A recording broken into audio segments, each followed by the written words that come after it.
I have a lot of love and respect for former CM Jayalalitha, and this is one of the story delivered by our CM Jayalalitha, a story of Nabigal Nayagam. ஒரு முறை நபிகள் நாயகம் வந்துட்டு ஒரு கூட்டத்தில் பேசிட்டு இருந்தாங்க. அப்போ அங்க இருந்த ஒரு குடிகாரன் எழுந்து, உங்களுக்கும் எனக்கும் உங்க இஸ்லாம்ல வந்துட்டு இடம் இருக்குமா அப்படின்னு கேட்டானா. அங்க இருந்த மற்ற பெரியவங்க எல்லாம், ஏய் என்ன பேசுற, உட்காரு அப்படின்னா. உடனே நபிகள் நாயகம் சொன்னாராம், இருக்கு, உனக்கும் என்னுடைய இஸ்லாம்ல இடம் இருக்கு.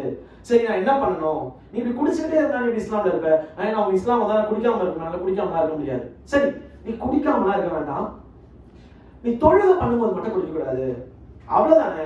சரி, நான் தொழுகை பண்றேன், அந்த தொழுகை பண்ண என்ன கிடைக்கும்? நீ என்ன ஆசைப்படுறியோ அது உன் வாழ்க்கையில கிடைக்கும். ஓ இஸ் இட் ஓகே, அப்ப நான் டெய்லி தொழுகை பண்றேன்.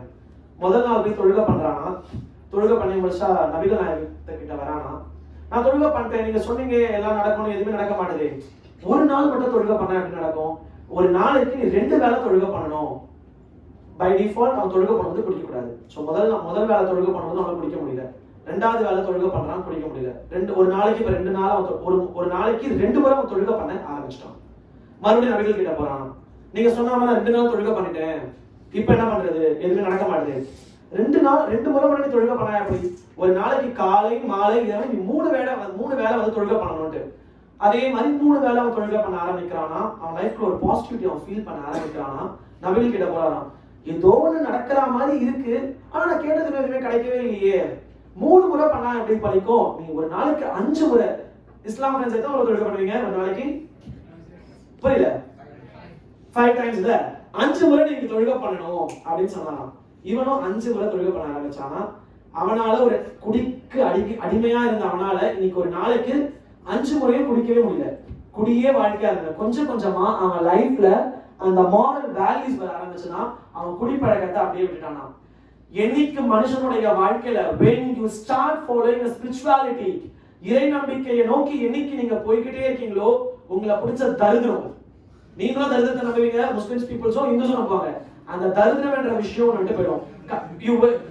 You spend till 9 o'clock, 10 o'clock in your bed, automatically that will come and stick to you. But when you start fasting, when you start reaching to the temples, all my Christian friends, they go to church on every Sunday. All my Islamic friends, they go to church they do the Jummah on Friday. But mirror முன்னாடி போயிட்டு இந்து பசங்க கேட்டுக்கோங்க, என்ன கேட்டுக்கணும்ன்றதை நீங்களே தெரிஞ்சுக்கோங்க. Okay, that kind of a fasting and a spirituality activity will elevate your character, which in turn automatically brings you lot of success. நான் இன்னைக்கு பிறப்பால் இந்துவாக இருக்கலாம், ரம்ஜான் டைம்ல ஒரு நாள் என்னோட இஸ்லாமிக் ஃப்ரெண்ட்ஸ் எப்படி ஃபாஸ்டிங் இருப்பாங்களோ சேம் திங். அதாவது I'm a so spiritual person. என்னோட தமிழ் யூடியூப் சேனல்ல I posted lot of spiritual contents. இருக்கிறது 2 விரதங்கள் ரொம்ப ரொம்ப கடுமையான விரதம். ஒன்னு நைட்டு ஃபுல்லா தூங்காம இருக்கிற எங்களோட வைகுண்ட ஏகாதசி விரதம், இன்னொன்னு எச்ச கூட முழுங்காம இருக்கக்கூடிய நோம்பு விரதம். ஓகேங்களா? சாரி, எனக்கு கிறிஸ்டியன் ஃபாஸ்டிங் பத்தி எனக்கு தெரியாது, அதுக்கு நான் மன்னிக்கணும். சோ என்ன பொறுத்த வரைக்கும் இந்த 2 விரதங்கள் ரொம்ப ரொம்ப கடுமையான விரதம், ஒரு எச்ச கூட முழுங்காம இருக்குது. So I used to follow that fasting at least for a day. And yesterday, and this is how you have to recall your life. Life நம்ம வந்த இடத்தை மறந்தவே கூடாது. From where you came. Every time when I come from my organization during my early days, in Thousand Light there is a dargah. Everybody would know about it, right? And the dargah name என்ன? Like the Omandur hospital எதிர ஒரு dargah இருக்கு. Sorry, what is that? It's a very famous dargah there. Okay, Bilal hotel இருக்குல்ல, Bilal hotel பக்கத்துல. What is that? பேர் தெரியல. It's a huge, அது ஒரு பெரிய dargah. Every Thursday when I come towards that route, I get there, I used to pray there and come during my early stages. So எனக்கு தோணுச்சு ஏதோ ஒரு இடத்துல அந்த பிரேயர்ஸும் நம்மளோட இந்த பொசிஷனுக்கு ஹெல்ப்ஃபுல் தானே. Yesterday I went, last week வந்துட்டு Thursday when I was coming back from a movie with my friends on the விடுதலை மூவி பார்த்து வரும்போது தர்கால கிட்ட 150 பேர் அங்க 6:30 மணிக்கு நோம்பு திறந்துட்டு இருந்தாங்க. I decided ஒரு நாள் அந்த நோம்புக்கு we have to contribute. நேத்து போயிட்டு நான் 10,000 பே பண்ணிட்டு வந்தேன். இந்த தமிழ் புத்தாண்டு அன்னைக்கு அங்க நோம்பு திறக்கும் போது எல்லாரும் அது நான் பண்ண நோம்பா இருக்குன்னு சொல்லிட்டு நாளைக்கு தனியா என்னதான் காசு கொடுத்தாலும் நம்ம கையால ஒண்ணு செய்யணும்ன்ற ஒரு ஆசை வரும். சோ தனியா பாயாசமும் ஆர்டர் கொடுத்துட்டு நம்ம கையால அந்த நோம்பு திறக்கும் பொழுது நம்ம உணவை அவங்க எல்லாரும் சாப்பிட்டுக்கணும். இந்த மாதிரி சின்ன சின்ன moral values தான் உனக்கு வெற்றியாளனா சொல்ல மாட்டேன். Never have a demand towards a God.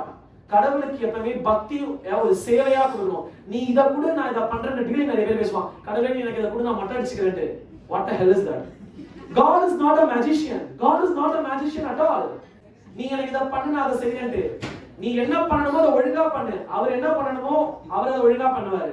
So always dedicate your pure love and soul. கடவுளுக்கு தேவை சேவை மட்டும்தான். எந்த உள்ளத்துல சேவை நிறைந்திருக்கிறதோ அங்க கடவுள் நிறைஞ்சிருப்பாரு.